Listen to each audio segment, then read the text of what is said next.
The video shed, the video shed, the video shed, the video shed, the video shed, the video shed, shed.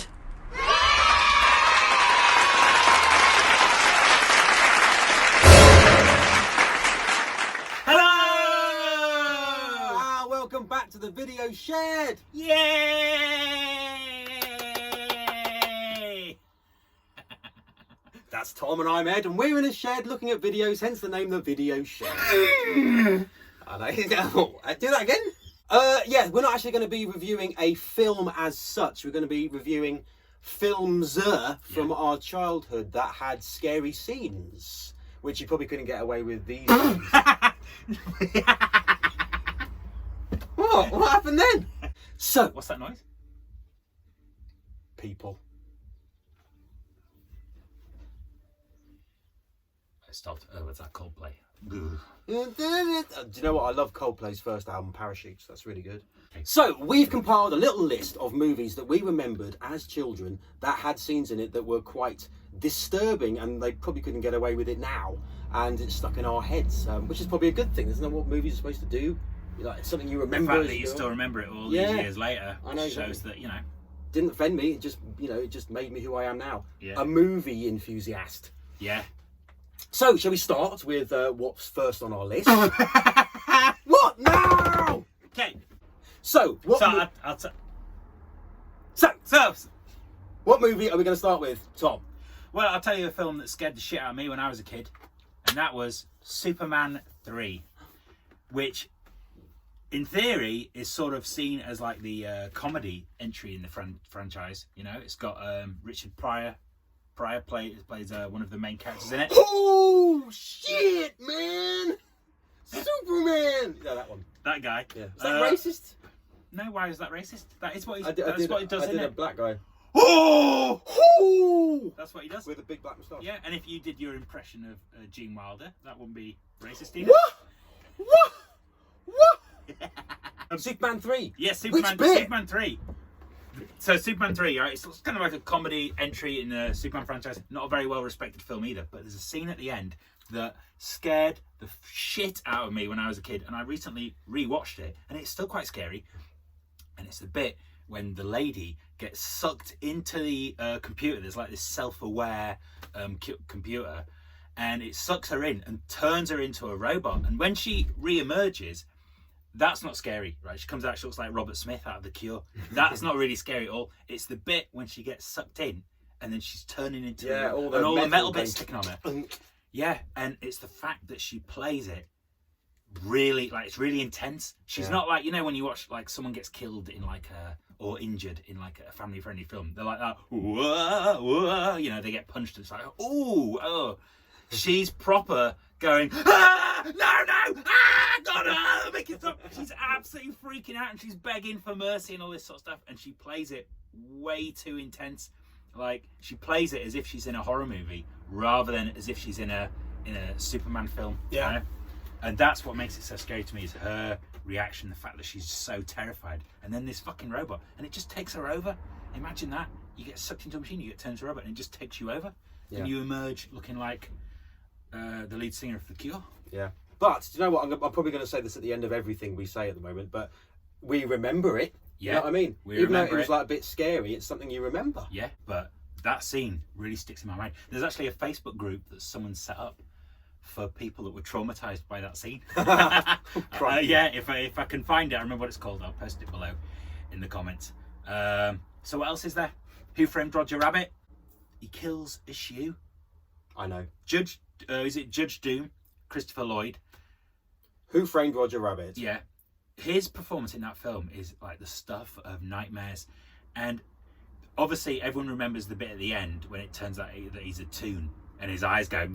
Not just any toon! Yeah, that's it. Do you remember when I killed your brother? And I talked just like this! Really scary. Yeah. Scary stuff. But much, much worse is the bit earlier in the film. Well, sorry, that was a bit loud. It's the bit earlier in the film when there's a cute cartoon shoe and he dips it in that, and it's like, and the shoe is going, and it's panicking in its eyes and he's looking around. Someone help me, please. And the goodies just stand there and let him do it. That's what's Yeah. so disturbing. It's like, why aren't you stopping him? Why aren't you stopping him? Oh my God. I know. He kills the shoe. Do you want an interesting fact? What? Do you know who does the voice of the shoe? Do you know who does the squeals?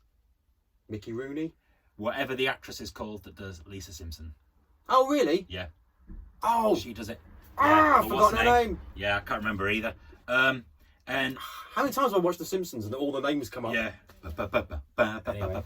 But and the scene was going to be even worse because when they originally wrote it, originally wrote the film, it was going to be a talking gopher, right, that was going to appear, and Judge Doom and his, those sort of, were they rats? Oh yeah, weasels. The The weasels. weasels. Judge Doom and his weasels were going to make this talking gopher have undergo a mock trial. They were going to find him guilty, and then they were going to put him in the dip while he begged for his life. That would have been too much. Can you imagine that? That would have been too much. Bad enough a cartoon shoe, but a talking gopher pleading not to be killed. And Judge Doom was going to be played by Tim Curry, but Tim Curry came and auditioned, right? And apparently Steven Spielberg watched the audition footage and just went, "No, are you mad? We'll traumatize an entire generation of kids." So Really? that's I didn't why. know that. Yeah, that's why I went to Christopher Lloyd instead, because they decided Tim Curry was just too scary. So there you go. If you watched Roger Rabbit and you're absolutely traumatized, as I was, be thankful for small mercies, because it could have been even worse. Could have been even worse. I think Christopher Lloyd's face is way scarier than Tim Curry's. Or Tim Rice. What was He is scary. Rice or isn't Curry? Yeah, yeah. It's a pity, isn't it? The two Tims. Isn't it a pity they never had Tim Rice and Tim Curry in a film together? Doing a cookery program. They could have collaborated. Curry and Rice. Yeah. I think Christopher Lloyd has got a way scarier face. Yeah, he never blinks. Have you noticed? In No. the whole film, he never once blinks. Never But blinks. yeah, because he doesn't have to. He's a cartoon. Yeah, he's a cartoon. And also, there's a hint that he's a cartoon if you're an eagle-eyed viewer. At the start of the film, when they're in the bar, and Roger Rabbit's dying to go, "Da-da!" Oh yes. And the dip gets spilt on the floor. Judge Doom runs Yeah, away yeah, from yeah. So he doesn't touch it Yeah. at all. My sexual awakening at the age of 11 or 12 was thanks to Roger Rabbit when Jessica Rabbit appears. Oh yeah, doing the dance in the club. Like some of the men do. Bob Hoskins like that. Yeah, to think about it, a lot of Roger Rabbit stuff is like pretty Adult. adult. Yeah. Like Jessica Rabbit with her massive tits. Yeah. So you had a shoe being murdered. You had Christopher Lloyd being absolutely ridiculously terrifying. Yeah. You had Even Jessica Rabbit with her huge tits. When he gets run over by the steamroller and you don't even know he's a cartoon. Oh, yeah. But the way, it's just really, really freaky and upsetting. God, that film really got to me. Yeah, when I was a because kid. you don't know he's a cartoon until No, after you think he he's gets just run over. dying. Because then he goes, Yeah, and then he stands up. Surprise! Labyrinth. Yeah, Labyrinth had some scary stuff in it. Labyrinth did some scary, not on the same level, but some creepy scenes. You remember the talking hands? She chose down. Oh yeah, she said that. Yeah. Oh yeah, that was good. No, but the little goblins that take away her baby brother. The scene right at the start when she's like, I hate you, and the goblins are there. Has she said it yet? Has she said it yet? He's like, oh, I think she said it. Shut up, you. Right. When I was a kid, I always thought they were in the wardrobe. I didn't realise they were meant to be at the Goblin's castle because the way it just cuts. They're just in back like and some forward. weird little. Yeah. So I always assumed they were right in the wardrobe there, and that used to freak me out because then I'd go to bed and I'd be looking at my wardrobe like, are they in there? You know what I mean? I'd open it up, and they were. No, I'm just kidding. And those things that go, that they can take their heads off and things like that. Oh yeah. Take off your head. One of them's the cat, isn't it? Yeah, narrated by Danny John Jules. Yeah. I'm gonna take your head off. Yeah. Good songs in that, by the way. You remind me of the Babe. What Babe? Yeah, Babe with the power. What power? Power of the voodoo. Voodoo. You do. Bring me the babe. Yeah. Oh, but the most. my baby Giant crying hard as babe could cry. What could I do? Yeah, the with most his terrifying massive part of that bulge. movie. That's the scariest part. That was the scariest His bit. tights. His tights, yeah. Yeah. It's the crystals, Sarah, nothing more. We're not looking at the crystals, we're looking at your bollocks. Yeah, it was a bit over the top 80s wise, wasn't it, with his big booth and tights. Yeah, good film though. Girls love him in it though. Yeah, and written by Terry Jones. Was it? Didn't you know? I didn't know that. Written by Terry Jones, the late Terry Jones. Yeah. Oh, I'm glad. I Yeah. thought the only thing he did was like Wind in the Willows, the movie, when he played the Toad. No, he wrote Labyrinth. Not the songs, but you know the plot and songs. Yeah, 'Cause it is quite surreal and strange, isn't it? Yeah, I suppose it's along those lines of Terry Gilliam, isn't it? With all the kind of strangeness. Yeah, and do you want to know something? I recently rewatched Labyrinth about maybe a month or so ago. Yeah, didn't still scare me, but well, not much. But there's a bit when they're in the bog of eternal stench and they run over the stepping stones, and as they do, it goes. Yeah. I was laughing for about 5 minutes. It is funny, isn't it? I'm 40 years old. I was laughing for about 5 minutes. Just cracked me up. Where she meets her great big mate. What's he called? Ludo. Oh yeah. Sarah. Yeah. No, but you know who's the best one though? The dog who rides a dog. It's like the musketeer. Conquer this mountain. Yeah. And what's his name? Hoggle. We used to call my art teacher Hoggle at school because he looked like Hoggle. Not the best looking person in the world. Yeah, Hoggle was an ugly bastard. Yeah. Hoggle.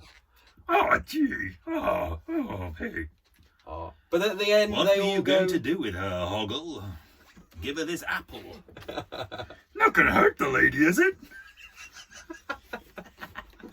Yeah. Oh, that was great. Anyway, yes, A Labyrinth. Fantastic movie. Slightly creepy, slightly weird, but we remember it because it was brilliant. Yeah. Oh God, the time's almost up, and we've still got so many more films to talk about. So we're going to separate it into 2 separate videos. So this is part 1. So after you've watched this, go watch part 2. See you in part 2.